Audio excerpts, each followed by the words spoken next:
अस्सलामुअलैकुम, वेलकम है आप सभी का इस नई वीडियो में। तो आज का ये वीडियो PMSSS 2025 सेशन के जितने भी कैंडिडेट्स हैं जिन्होंने अपना PMSSS 2025 सेशन का फॉर्म भरा है, उन सभी कैंडिडेट्स के लिए आज का ये वीडियो बहुत ही ज़्यादा इंपॉर्टेंट रहने वाला है। इस वीडियो में हम बात करेंगे आपकी जो मेरिट लिस्ट रिसेंटली AIST की तरफ से रिलीज़ कर दी गई है। तो जिन बच्चों का यहाँ पे कम रैंक आ रहा है, यानी कि जिन बच्चों का 7,000, 6,000, 8,000, 10,000, 12,000 रैंक आ रही है, तो उन बच्चों को क्या करना चाहिए, कौन से कॉलेजेस ऐसे हैं जिनमें कट ऑफ कम जाता है, कौन से कॉलेजेस आप रखेंगे जिनमें आपको सिलेक्शन होने के चांसेस रहेंगे, यानी कि ऐसी प्रेफरेंसेस में आपको समझाऊंगा। थोड़ी सी चीज़ें आपको मैं समझाऊंगा, थोड़ी सी इंपॉर्टेंट टिप्स आपको दे दूंगा ताकि आपको सीट मिलने के थोड़े से चांसेस यहाँ पे बढ़ जाएं। तो इसलिए इस वीडियो को पूरा एंड तक देख लेना। जो जो चीज़ें मैं बोलूँगा, जो जो स्टेप्स मैं आपको बोलूँगा, उनको आप एज इट इज़ फॉलो करना। और मैं गारंटी के साथ लिख के देता हूँ, अगर आपका थोड़ा सा स्कोर कम भी आ रहा है तो भी आपको सीट मिल जाएगी, ठीक। इसलिए इस वीडियो को एंड तक देख लेना।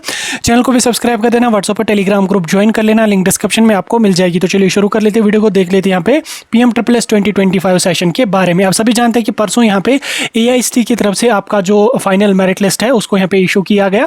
होप आप लोगों ने अपना रैंक, अपना स्कोर वगैरह चेक किया होगा कि आपके 12th के स्कोर के अकॉर्डिंग आपका मेरिट कितना आ रहा है, कैटेगरी का मेरिट आपको कितना आ रहा है। अब इसमें बहुत सारे बच्चे ये बोलते हैं कि PMSSS में सिर्फ 5,000 सीट्स हैं, तो ऑब्वियसली जो बच्चे टॉप 5,000 में आ रहे हैं, इनकी जिन बच्चों की रैंक 5,000 के अंडर आ रही है, तो उन्हीं बच्चों को की सिलेक्शन हो जाएगी। 5,000 के बिलो जो कैंडिडेट्स हैं तो उनको तो सीट नहीं मिलेगी। तो आप बच्चों को मैं बता दूं, ऐसा कुछ भी नहीं होता। जो 5,000 सीट्स हमारी होती हैं, ये तो पहले कोर्स वाइज डिवाइड होती हैं, जनरल, प्रोफेशनल, मेडिकल।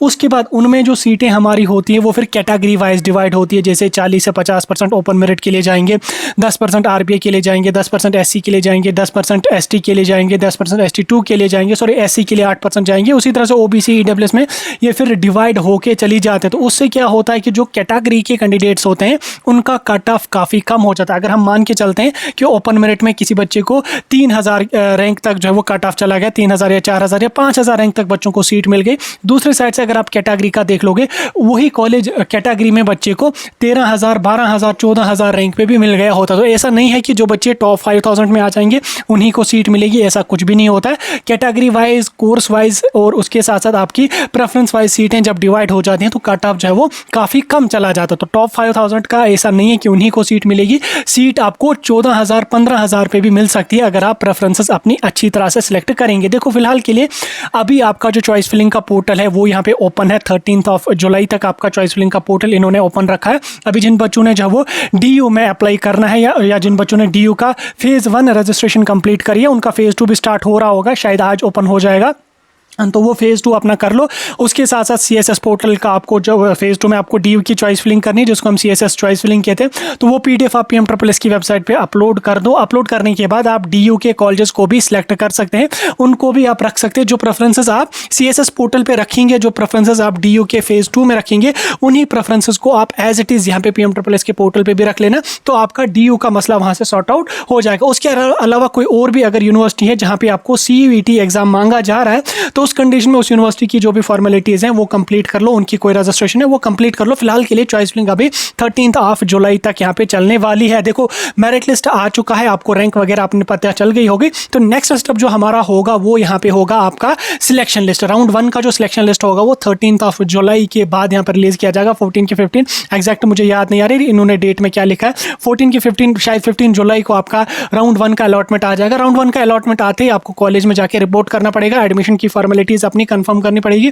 इनकेस अगर कॉलेज और कोर्स आपको पसंद का नहीं होगा तो आप फ्लोट करेंगे अपनी सीट को, नेक्स्ट राउंड में दोबारा से चॉइस फिलिंग करेंगे, दोबारा से अपनी प्रोसेस को जो है दोबारा से यहाँ पे चॉइस फिलिंग के प्रोसेस को करेंगे, और फिर सेकंड राउंड में सीट आपको जब अगर कट ऑफ में आप आ गए तो जो प्रेफरेंसेस आपने नई इंडिकेट करी होंगी तो उनके अकॉर्डिंग आपको सीट मिल सकती है। अब देखो जिन बच्चों की यहाँ पे परसेंटेज का मतलब जिन बच्चों का रैंक यहाँ पे काफ़ी हाई आ रहा है, यानी कि किसी का 7,000 आ रहा है, किसी का 8,000 आ रहा है, किसी का 12,000, किसी का 14,000 रैंक आ रहा है, तो उस कंडीशन में उनको घबराने की कोई ज़रूरत नहीं है। तो आप क्या काम करिए, आप कॉलेजेस वो रखिए जहाँ पे बच्चे ज़्यादा जाते नहीं हैं। देखो और उसके साथ साथ कोर्सेज भी आप वो रखिए जिन कोर्सेज में ज़्यादा बच्चे जाते नहीं। देखो अगर आपकी रैंक का जो है वो काफ़ी हाई आ रही है, 8-9 हज़ार आ रही है, तो आप BVSC के प्रेफरेंस यहाँ पे रख लेते हो। तो BVSC मिलने का तो कोई चांस है नहीं। फिजियोथेरेपी कोर्स ऐड हुआ, उसके 2 की 3 कॉलेजेस हैं, 8,000 9,000 रैंक पे आपको फिजियोथेरेपी का तो कोर्स मिलेगा ही नहीं।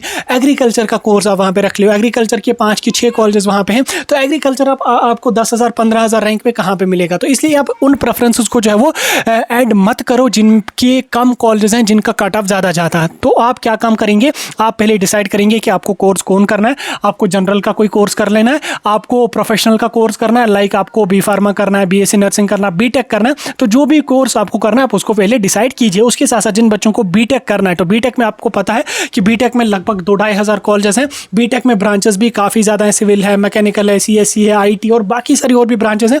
इनमें जो ज़्यादा कट ऑफ जाता है जो वो है हमारी सीएससी की ब्रांच जो है, उसमें कंप्यूटर साइंस इंजीनियरिंग जो है उसमें काफ़ी हाई कट ऑफ जाता है। तो अगर आपकी रैंक काफ़ी हाई आ रही है तो आप कंप्यूटर साइंस इंजीनियरिंग को जो है वो स्किप कर लो, उसके अलावा कोई और ब्रांच सेलेक्ट कर लो। लाइक आपका मैकेनिकल है, मैकेनिकल में वैसे कट ऑफ मेरे ख्याल से काफ़ी कम जाता है। अगर हम पिछले ईयर्स का भी सिलेक्शन लिस्ट उठा के देख लें या प्रीवियस ईयर्स का डेटा उठा के देखें तो जो मैकेनिकल ब्रांच है उसमें कट ऑफ काफ़ी कम जाने के चांसेस होते हैं एज कम्पेयर टू सिविल और mechanical, as compare to civil and computer science engineering CSC. ठीक, तो सीएससी में काफ़ी हाई कट ऑफ जाएगा, तो उन ब्रांचेस को आप अवॉइड कर लो। और उसके साथ साथ इंजीनियरिंग वाले जो बच्चे हैं वो कोशिश कर लो एक ही ब्रांच के 100 कॉलेजेस रखने की। मैं देख रहा हूँ बच्चे क्या काम कर लेते हैं, वो सीएससी के 50 कॉलेजेस रखेंगे, मैकेनिकल के 30 कॉलेजेस रखेंगे, उसके बाद कोई और ब्रांच उठाएंगे उसके 10-15 कॉलेजेस रखेंगे, कोई और ब्रांच उठाई उसके 4-5 कॉलेजेस रखेंगे। तो वो गलती मत कर लो। ठीक, आप एक ही ब्रांच रख लो, क्योंकि इसमें इंजीनियरिंग में आपको एक एक ब्रांच के 5-5, 600 कॉलेजेस वहाँ पे देखने को मिलेंगे। तो इसलिए आप एक ब्रांच सेलेक्ट कर लो जो भी ब्रांच आपको पसंद होगी। ठीक, रैंक अगर हाई आ रही है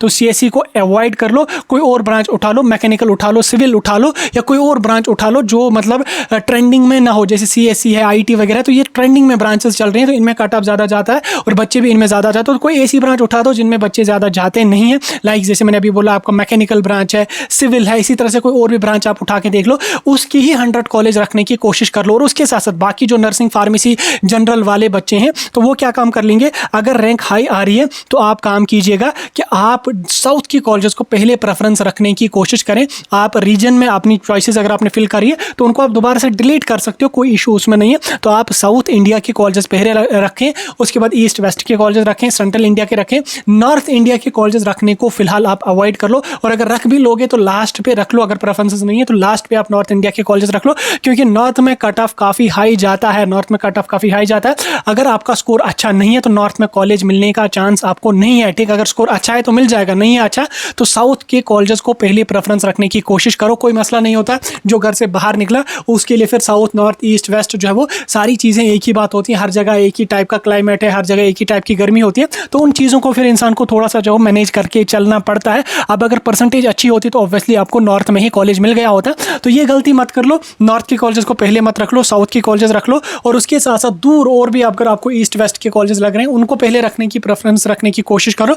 और उसके साथ साथ जो बच्चे फार्मेसी का कोर्स करना चाहते हैं तो वो कोशिश कर लो कि पहले फार्मेसी के ही जितने कॉलेजेस हैं, चाहे 80 कॉलेजेस हैं, चाहे 90 कॉलेजेस हैं बी फार्म के, उन्हीं कॉलेजेस को रखो। बच्चे क्या काम कर लेते हैं, 40 कॉलेजेस वो फार्मेसी के रख लेंगे, 30 कॉलेजेस वो नर्सिंग के रख लेंगे, 10 वो एग्रीकल्चर के रख लेंगे। तो ये खपखाना आप मत बीच में इसमें कर लो। ठीक, लाइक आपका जैसे बीएससी नर्सिंग आपको करनी है, बीएससी नर्सिंग की अगर आपको 50 या 60 कॉलेजेस हैं तो उन 50 या 60 की 60 कॉलेजेस को रख लो बॉयज़ के लिए। गर्ल्स के लिए तो 140 कॉलेजेस हैं, तो वो एक ही कोर्स के बराबर से बराबर कॉलेजेस रख लो। उसके बाद अगर प्रेफरेंसेस बचते हैं, जैसे बीएससी नर्सिंग में बॉयज़ के लिए तो 50 की 60 कॉलेजेस हैं, वो तो उतने ही रखेंगे। उसके साथ आप फार्मेसी के कॉलेजेस रख लो उस कंडीशन में। हाँ, अगर आपको नर्सिंग के 100 कॉलेजेस आ रहे हैं, वहाँ पे आप फीमेल स्टूडेंट है तो नर्सिंग के ही आप 100 कॉलेजेस रख लो। तो ये 2-3 चीज़ें आप फॉलो कर लो। अगर आपका रैंक कम भी आ रहा है तो मैं गारंटी के साथ लिख के देता हूँ आपको तो भी सीट मिल जाएगी। अगर आपने अपनी चॉइसेस फिल करी हैं तो आप उनको डिलीट कर सकते हो बिना किसी टेंशन के। डिलीट कर लो, दोबारा फिल कर लो। दोबारा फिलिंग अगर आपको करनी हमसे तो हमारा टेलीग्राम मिल जाएगा, वहाँ पे आपके मेरे ख्याल से तो सभी बच्चों के पास है तो हमारा व्हाट्सएप नंबर होगा,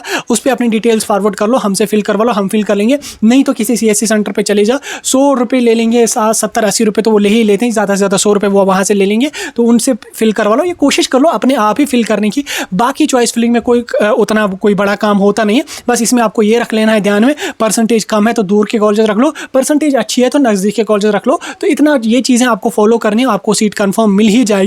ओपन मेरिट में अगर आपको लगभग 6000 तक भी रैंक आ रही है तो भी आप सेफ हैं, तो भी आपको सीट मिलने के मैक्सिमम से मैक्सिमम चांसेस रहेंगे, आपको सीट मिल ही जाएगी। लेकिन उसके लिए आपको प्रेफरेंसेस अच्छी तरह से फिल करनी है। और अगर आपको रिजर्वेड कैटेगरी में 12, 14, 15,000 तक भी सीट स्कोर आ रहा है, इवन कि मैंने पिछले सालों में देखा 19,000 पे भी बच्चों को सीट मिल गई थी। बस उसमें यही फॉर्मूला होता है कि चॉइसेस आप अच्छी तरह से फिल कर लो। दूर के कॉलेजेस रख लो, कोई उतना बड़ा काम नहीं है, दूर के कॉलेजेस पहले रख लो, नज़दीक के कॉलेजेस बाद में रख लो, हो जाएगा वैसे आपका यहाँ पे मसला हल। ठीक, बाकी मैंने दो तीन चीज़ें आपको समझाने की कोशिश करी। वीडियो भी लंबा हो गया, उम्मीद है कि आपको समझ आ चुका होगा। अगर डाउट है कोई, कमेंट्स में बता सकते हैं।